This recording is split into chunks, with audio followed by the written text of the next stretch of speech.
Quando nós lemos a Bíblia, é muito comum a gente se deparar com textos, com passagens da Bíblia que falam a respeito do reino de Deus. E na maior parte das vezes que os textos se referem a esse reino de Deus, ou também chamado de reino dos céus, é um outro nome, mas é para o mesmo reino, é comum que ele se apresente para nós de uma forma peculiar.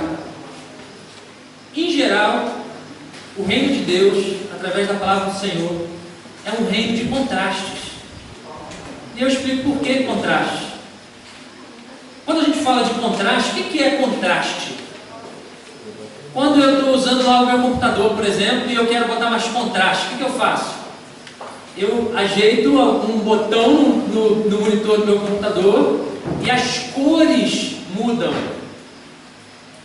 Então, contraste, quando a gente fala, por exemplo, se eu olho gados que estão no campo, e tem muitos gados brancos, da cor branca, naquele campo, e eu vejo um gado da cor amarela.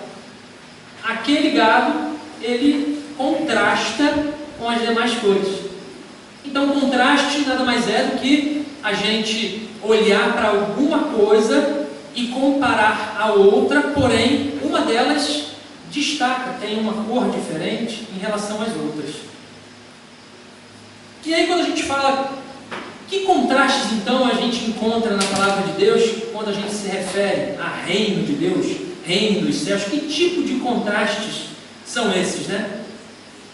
Quando nós aprendemos sobre o reino de Deus, nós identificamos contrastes, por exemplo, quando aprendemos que nesse reino o menor é o maior. Contraste. Nós aprendemos que nesse reino o primeiro é o último. Que quem quer ser servido deve antes servir. Que os humildes serão exaltados. Que quem quer ganhar a sua vida, perdê-la. E quem perdê-la, ganha. Que nós, nesse reino, não devemos buscar o nosso próprio interesse, mas o interesse do próximo. Obrigado, querido. E que esse reino, diferente dos reinos quando nós vemos por aí nos filmes, quando nós vemos os reinos lutando um contra o outro, qual é a forma mais comum de um reino alcançar o poder? É pela guerra. O reino de Deus é apresentado para nós como um reino que ganha através do amor e não pela guerra. Nesse reino, o pobre possui tesouros. Nesse reino, os que choram são consolados.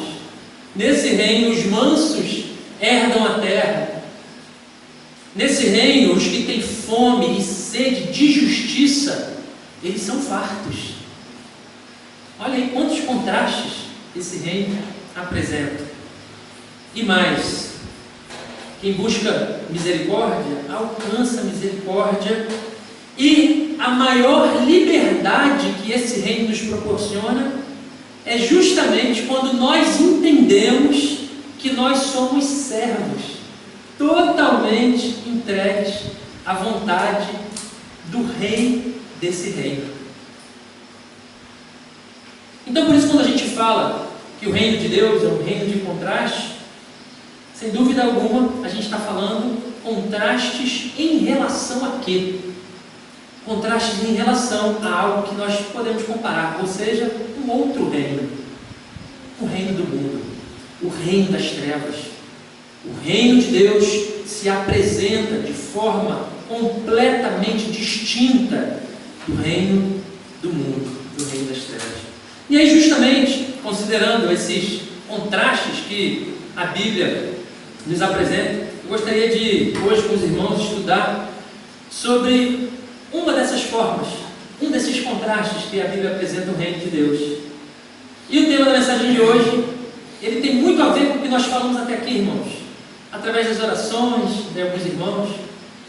O tema da mensagem de hoje é o valor dos pequenos começos. O valor dos pequenos começos. Vamos repetir juntos? O valor dos pequenos começos. Por isso eu convido você a abrir a sua Bíblia no Evangelho de Mateus, no capítulo 13. E vamos ler dos versos 31 e 32, 2 versículos apenas. Mateus, capítulo 13, versos 31 e 32.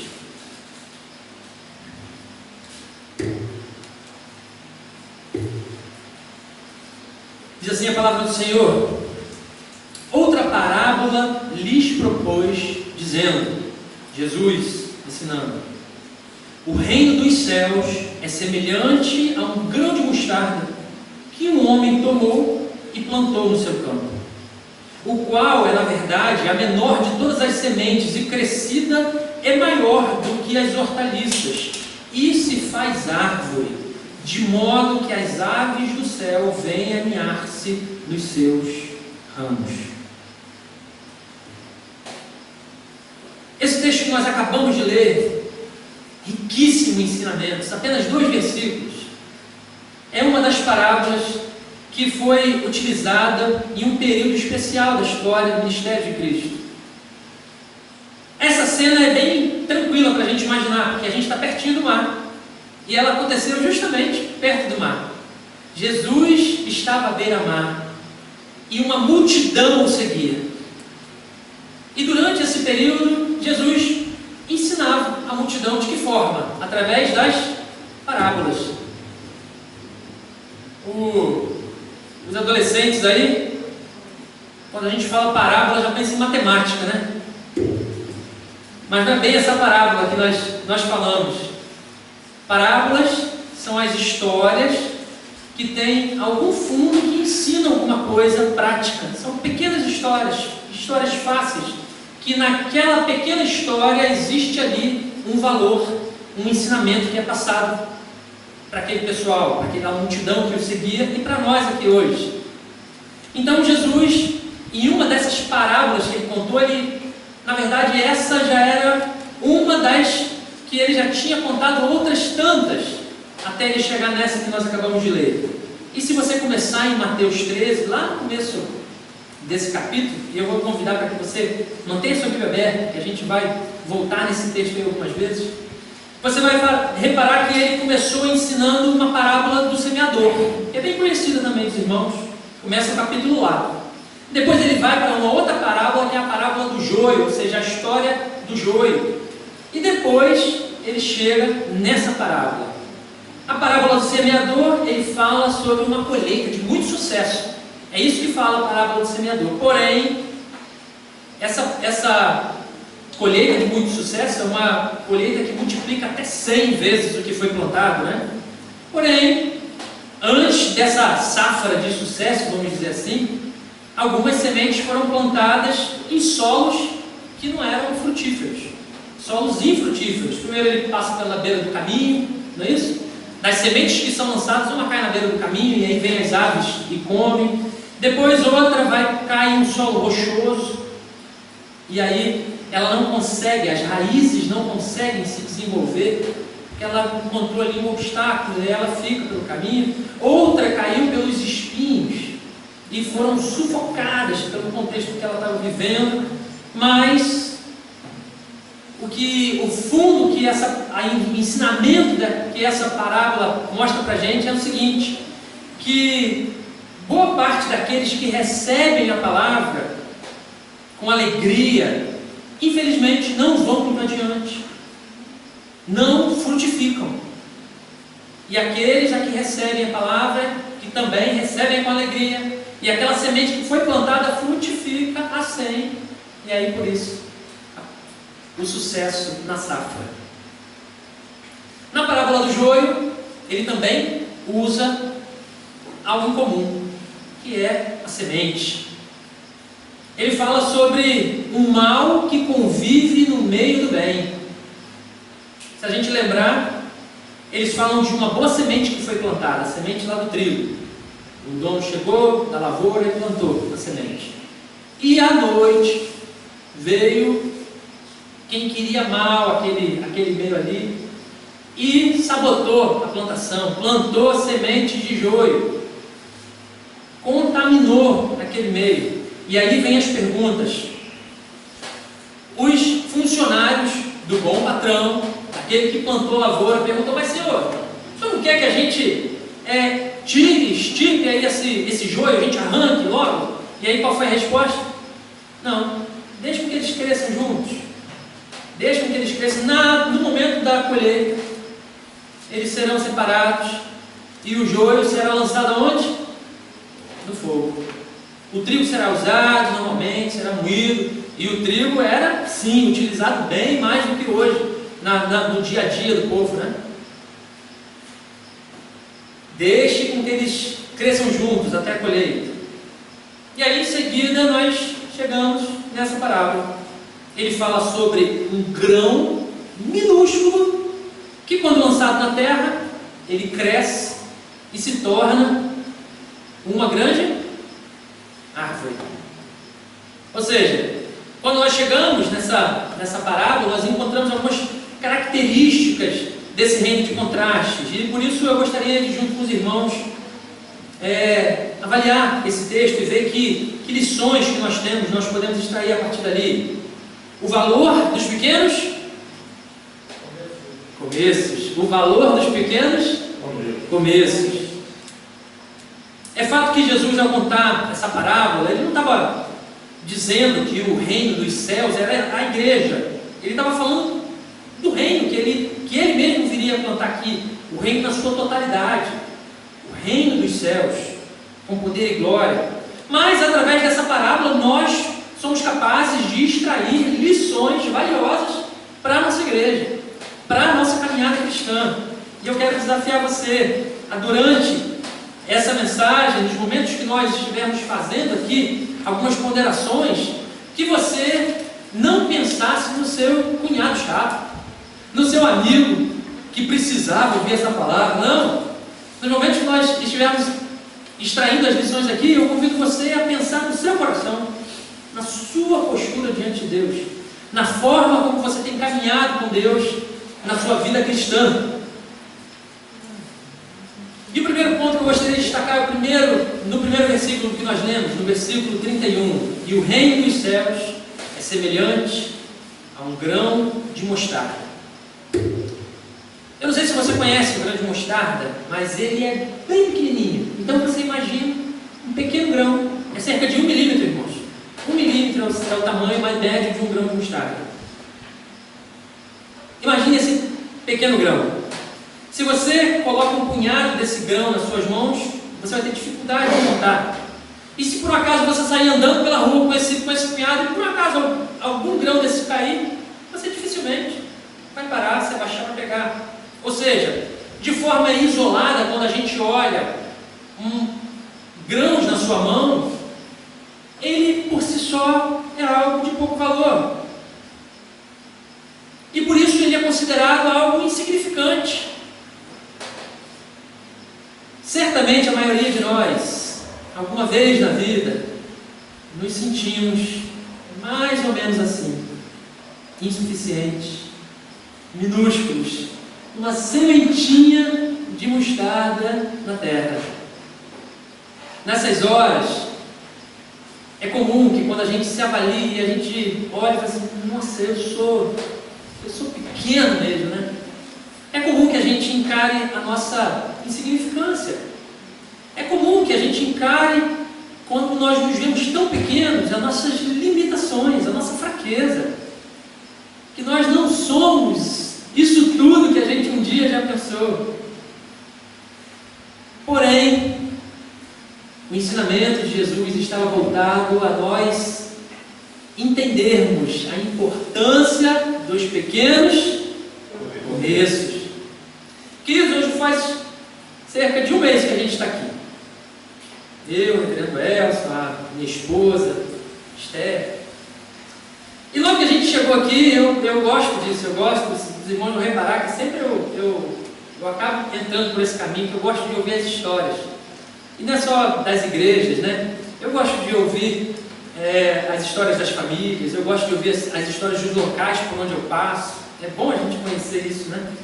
Eu trabalhei em banco muito tempo.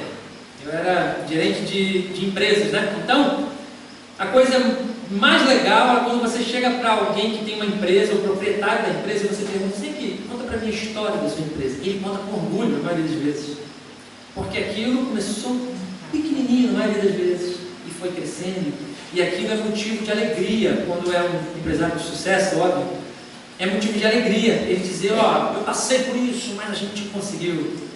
Era um pequeno começo que se transformou em algo maior. E uma coisa que me chamou a atenção na história da igreja do Âncora é que ela começou por causa de uma criança. Por causa de uma criança. Um pequeno começo. Um pequeno começo. E mais, essa uma criança acabou atraindo o quê? Outras crianças. Outras pequenas sementes. E queridos, se nós estamos aqui hoje plantados, nós louvamos a Deus por causa da vida das crianças. Nós louvamos a Deus porque um irmão se atentou à voz do Espírito Santo para atender aquela criança, e naquele momento outro irmão se atentou para ouvir a voz do Senhor e começar um trabalho para novas crianças, e outros irmãos foram somando forças, e o Senhor foi se fazendo presente ali. Aquela pequena semente começou a criar raízes, aquela raiz começou a brotar, e hoje nós somos a igreja presbiteriana do bairro Âncora. Não despreze os pequenos começos. Aliás, pequenos começos aos nossos olhos, porque elas são atitudes, ações gigantes no reino de Deus. Amém, queridos? Amém. Portanto, meus irmãos, nessa nossa pequenez que nós somos capazes de enxergar, não desprezem os pequenos começos, porque nós não temos ideia da repercussão que virá daquele pequeno começo que nós vamos fazer, daquela pequena semente que você se depara na sua vida ministerial. E que pequenas sementes são essas, queridos? Quando nós nos deparamos com algum vizinho, com algum irmão que está distante, e nós ligamos para esse irmão, nós entramos em contato, quando nós recebemos bem um visitante que chega aqui, quando nós estamos trazendo conteúdo para a casa do Senhor, zelando pela casa do Senhor. Hoje eu cheguei aqui e eu vi alguns irmãos aqui, com a mão na massa, arrumadinhos, né, para o culto da noite, mas com a vassoura na mão, arrumando. São pequenos, gigantescos gestos para o reino.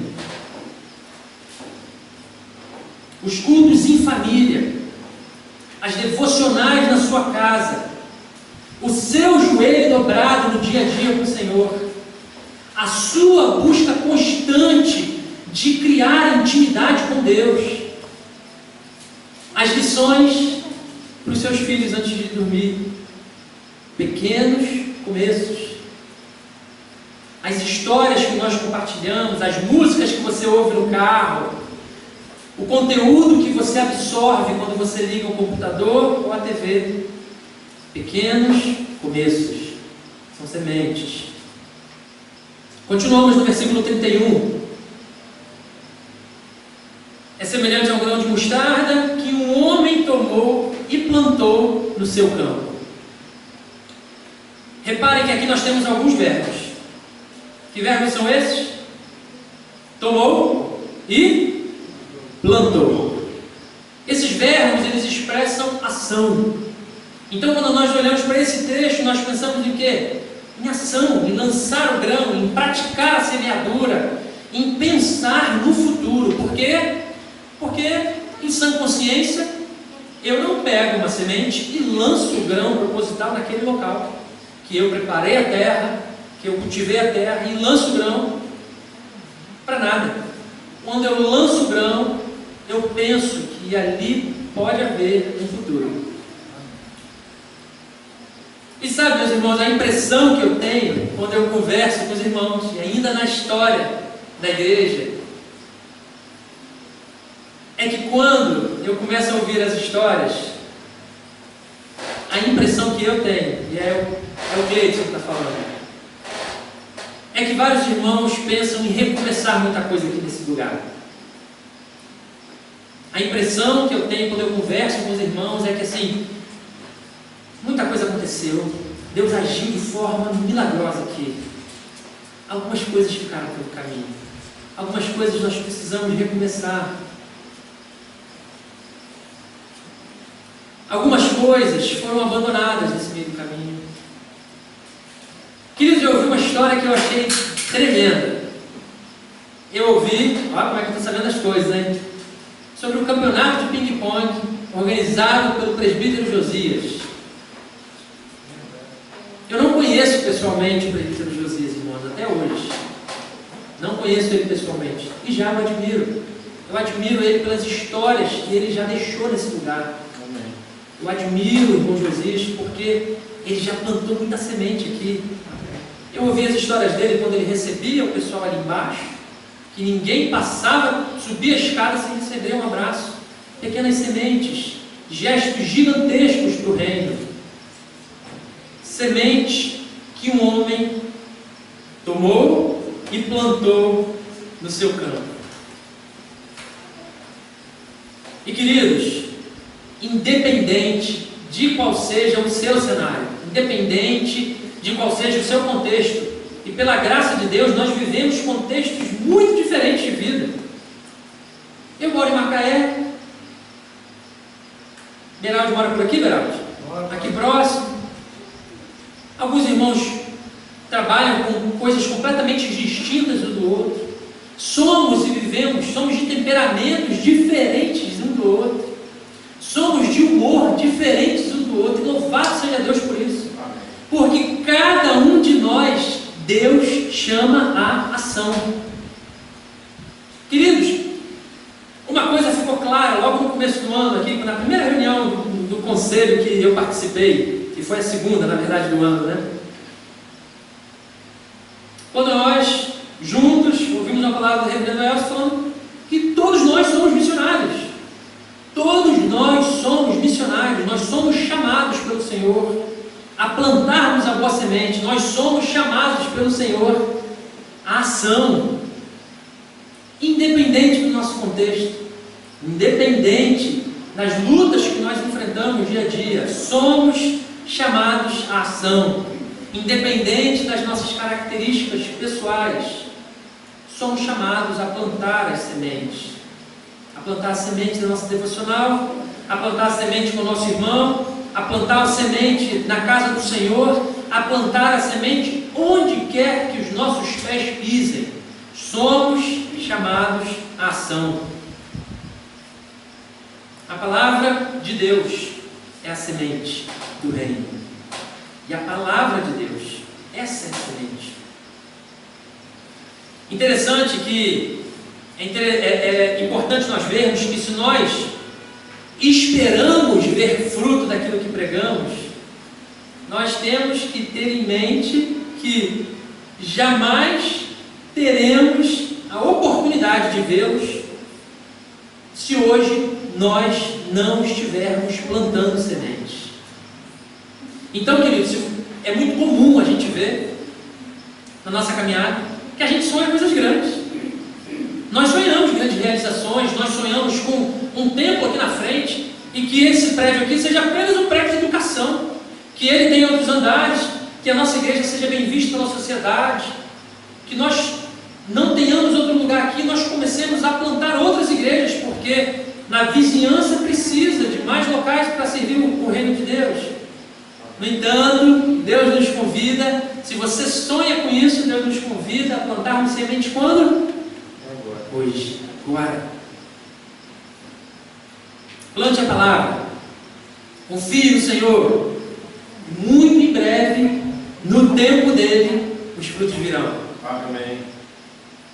Vamos para o versículo 32. E crescida é maior do que as hortaliças e se faz árvore. E crescida é maior do que as hortaliças e se faz árvore. Interessante a gente falar. Eu gosto de terra, irmãos. Eu gosto de mexer com horta, com terra. A gente está morando em apartamento. Primeira vez que tanto eu quanto a Lídia moramos em apartamento. Mas a gente sempre morou em casa. Eu sempre gostei de casa, é mais fácil, né? Mexer com terra. E quem conhece o pé de mostarda sabe que ele é um pé pequeno, né? Nas plantações de mostarda, onde os pés são mais viçosos, porque se a gente plantar na nossa horta, ele vai ser um pé pequeno. Quando a gente olha nas hortas, esses pés que são hortaliças, eles crescem, eles chegam até 7 metros, 6, 7 metros. Então, bem grandão. Eles ocupam aquele local, aquele espaço e vão ramificando, que a gente não consegue mais muito fluir ali. Eles vão ampliando as suas raízes e uma característica especial disso é que a mostarda não é adequada que ela se plante com outra semente. É bom que ela tenha um local adequado porque ela se multiplica naquele local. Ou seja, quando nós chegamos aqui no versículo 32, nós falamos sobre sustentação. Uma semente pequenina, minúscula, que no seu devido tempo começou a criar raízes. E para esse momento, até ela se tornar árvore, um processo aconteceu. Um processo importante aconteceu. Que foi o que, queridos? Um processo de fortalecimento. Antes que houvesse algum caule, antes que houvessem folhas viçosas, bonitas, admiráveis, raízes deveriam estar saudáveis. E aqui nós temos mais uma lição. Para que a extensão da árvore aumente, é necessário que as raízes devem estar devidamente firmadas nesse solo fértil. Sustentação. Meu irmão e minha irmã, se nós queremos avançar no reino de Deus, seja aqui ou seja lá, para onde Deus nos enviar, Deus nos chama a termos raízes sólidas nele, no reino de Deus, no solo fértil da palavra, no solo fértil da oração, no solo fértil da busca da santidade. Deus nos chama a sustentação nele. Caso contrário, se uma semente brota e rapidamente faz um caule, porém, se a sua raiz é rasa, o que acontece nessa planta? Seca. Ela seca e morre. Ou mais ainda, se é uma árvore, que às vezes árvores acontecem isso, quando a gente está em local urbano, é muito comum. Quando eu faço seminário no Meia, no Rio, e como é um local urbano, lá, algumas ruas, aconteceu uma espécie de paisagismo, onde é plantada aquela árvorezinha num local que já foi calçado há tempos atrás. Ou seja, aquela árvore, quando começa a criar raiz, a raiz não vai para o fundo, ela só se espalha. Na primeira tempestade, essa árvore está crescida, na primeira tempestade mais forte, o que acontece com essa árvore? Ela cai, e ela faz estrago quando ela cai. Ela atinge um carro, ela atinge uma casa, ela atinge uma pessoa. E assim somos nós, queridos. Se não estivermos sustentados no Senhor, se as nossas raízes não estiverem sólidas. Existe um cientista, um químico alemão, que é chamado Liebig, Justus von Liebig. E ele criou uma lei na química, que é chamada lei de Liebig, ou então lei dos mínimos. E eu acho que boa parte de vocês já deve ter ouvido falar de alguma forma nessa lei. Essa lei, para quem mexe com terra, sabe, já ouviu falar no NPK, que é o meio de você adubar a terra. Quando você compra um adubo para a terra, nada mais é do que um equilíbrio desses três elementos químicos. N, que é o nitrogênio, P, que é o fósforo, e K, que é o potássio. Ou seja, a boa terra, o solo fértil, ela tem esses três elementos em equilíbrio. E ele conseguiu, através da química, explicar isso de uma forma fácil. Como? Ele pegou um barril de madeira. Sabe aquele barril de madeira cheio de ripas? Ele pegou um barril daqueles e encheu de água, até a ponta. E ele falou assim, imagina que isso aqui é a terra e a água são os nutrientes. Ele pegou uma das ripas e quebrou ela no começo, tirou um tanto assim de ripa, pá, quebrou. O que aconteceu com a água? Vazou. E o patamar daquele barril que estava cheio passou ao patamar daquela ripa. E aí ele foi em outra ripa. Ele pegou uma outra ripa em outro local do barril e quebrou mais fundo ainda. Pá! Quando ele quebrou, o que aconteceu com a água? Vazou a água. E qual é o novo patamar daquela água? A ripa mais baixa. E aí ele explicou. Assim acontece com o solo fértil. Se um dessas ripas estiver insuficiente, não adianta você aumentar as outras ripas, sem antes consertar aquela ripa que está quebrada. Você pode tentar construir uma grande parede de ripas, mas se aquela ripinha estiver quebrada, qual é o nível da água?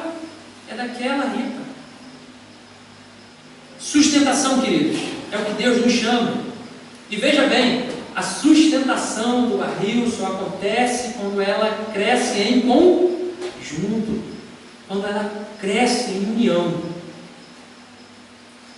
Da mesma forma que a gente consegue entender bem isso, é a nossa vida como igreja, queridos.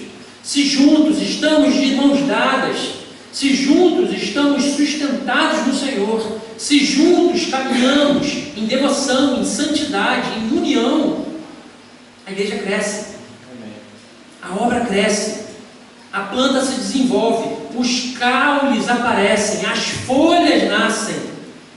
Essa planta se torna viçosa, essa planta se torna admirável para quem a vê. Naturalmente os frutos virão. Amém, queridos?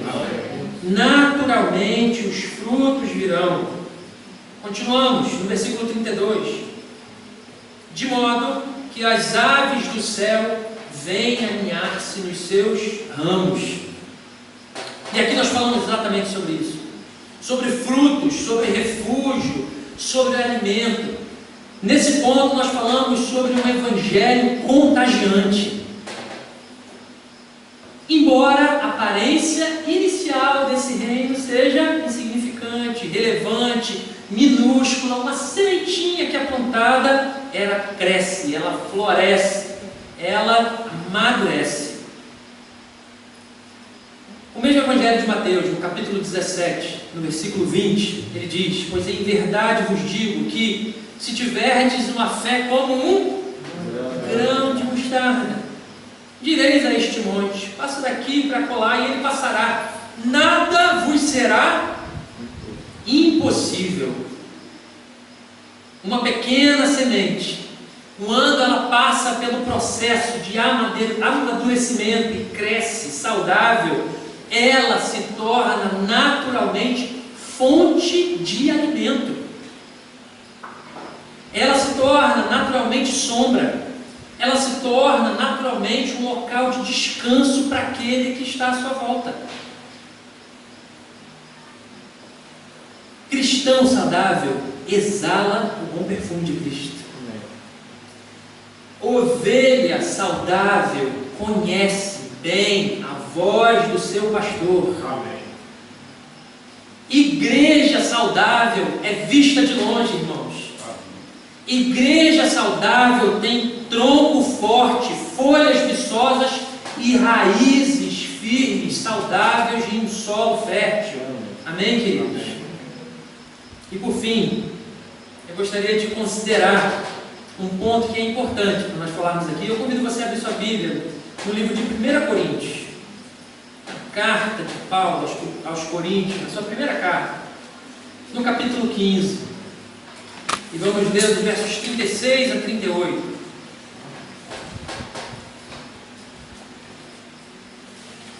Primeira Coríntios 15, 36 a 38. E Paulo escreve assim aos Coríntios: o que semeais não nasce se primeiro não morrer. E quando semeais, não semeais o corpo que é de ser, mas o simples grão, como de trigo ou de qualquer outra semente. Mas Deus lhe dá corpo, como lhe aprouve dar, e a cada uma das sementes o seu corpo apropriado. Jesus é a semente que morre e ressurge. A sua morte e a sua ressurreição, ela dá origem ao reino de Deus, ao reino dos céus. E da mesma forma que Jesus morreu, Ele também nos convida a morrer, não como Ele numa cruz, mas Ele nos convida a morrermos para nós mesmos. O grande convite do Evangelho é para que nós possamos morrer para nós mesmos, morrer para o nosso pecado, morrer para a nossa apatia, morrer para o nosso desânimo, morrer para atitudes que você teima em fazer e que você sabe que são desagradáveis, que não agradam a Deus, e morrer para questões da sua vida que precisam ficar para trás. Deus nos chama a plantarmos a boa semente. Mais ainda, Deus nos chama a morrermos para nós mesmos, porque se não morrermos para nós mesmos, nós não vamos entender o que é nascer de novo. Se não morrermos para nós mesmos, nós jamais vamos entender o que é nascer de novo. E assim, como na pequena semente, nós encontramos a árvore, em Jesus, nós encontramos o reino de Deus. Amém, amém, queridos? Amém. Irmãos, nós estamos caminhando para o final do nosso culto. Mas foi um momento também muito significativo, à luz de tudo que nós ouvimos, um momento sublime, grandioso, e talvez um dos mais simples, do ponto de vista de família, de comunidade, de pessoas, assentar-se à mesa para comer, para beber. Temos feito isso constantemente. E Jesus fez questão de mostrar o valor disso, exatamente porque Ele morreu naquela cruz para nos salvar e quis deixar essa marca simples para que nós estivéssemos lembrando. Poderíamos até dizer: Jesus, somos alimentados por suas mãos. Jesus, nós somos levados em seu coração.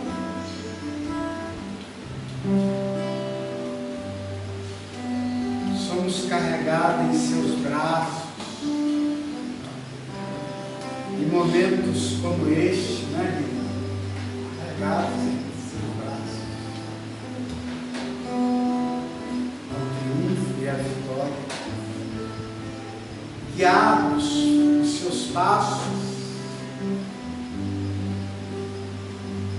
instruído por suas palavras, como acabamos de ser. Olhem só, e aquecidos por seu amor. Tudo isso nós temos Jesus.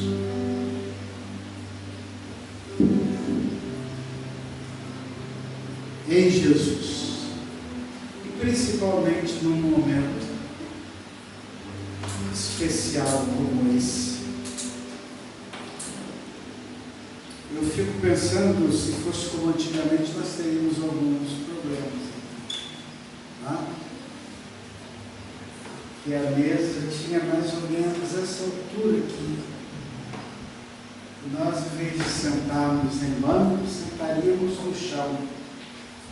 Mas eu acho que se um dia nós pudermos fazer uma ceia assim, será uma coisa abençoadíssima. Uma mesa enorme no chão, e todos nós sentados ao redor dela. Amém. Com Jesus e seus discípulos. E naquele dia,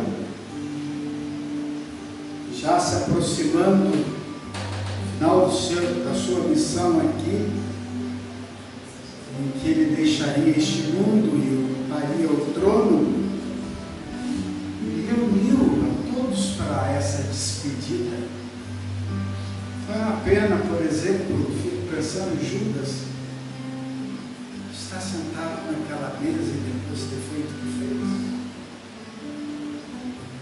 O próprio Pedro, ele se arrependeu e nós vimos recentemente o milagre que Deus fez na vida dele, mas isso também deve machucado bastante. Por isso nós acabamos de orar falando das nossas lutas, das nossas dificuldades, o quanto nós precisamos da ajuda dele. Foi o sangue que por mim derramou, se sacrificou e me salvou. Foi o sangue que me fez um vencedor.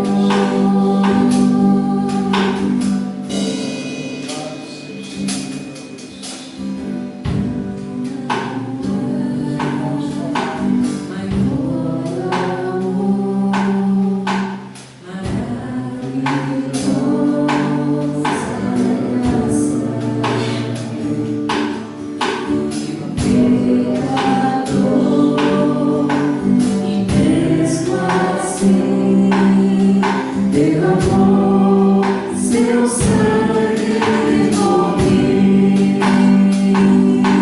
Foi o sangue de Jesus que me lavou.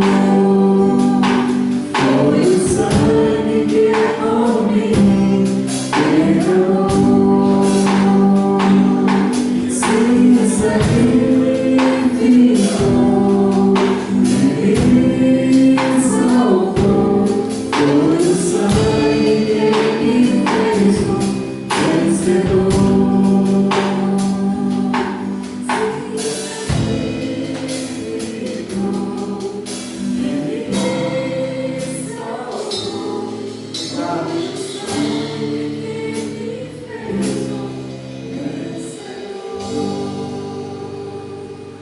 Somos vencedores por causa daquele que nos amou.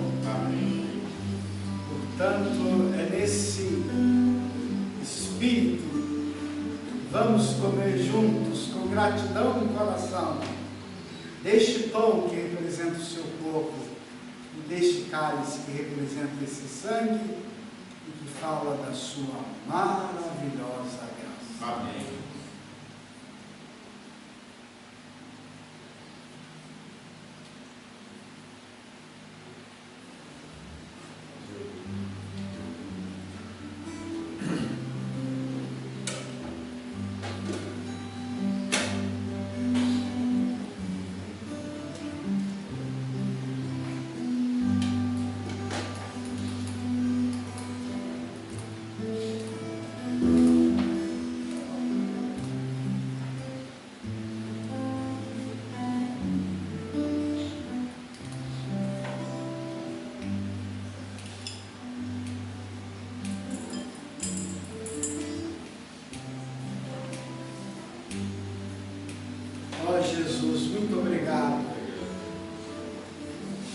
porque estamos alimentados. Amém. Muito obrigado porque estamos sendo levados no teu coração. Amém. Estamos sendo carregados pelas tuas mãos, guiados em seus passos, Jesus. Muito obrigado, ó Deus, por tudo isso. Bendizemos o teu nome. Que a graça do Senhor Jesus Cristo, que o amor de Deus, o nosso Pai, que as consolações do Espírito Santo repouse sobre nós, irmãos,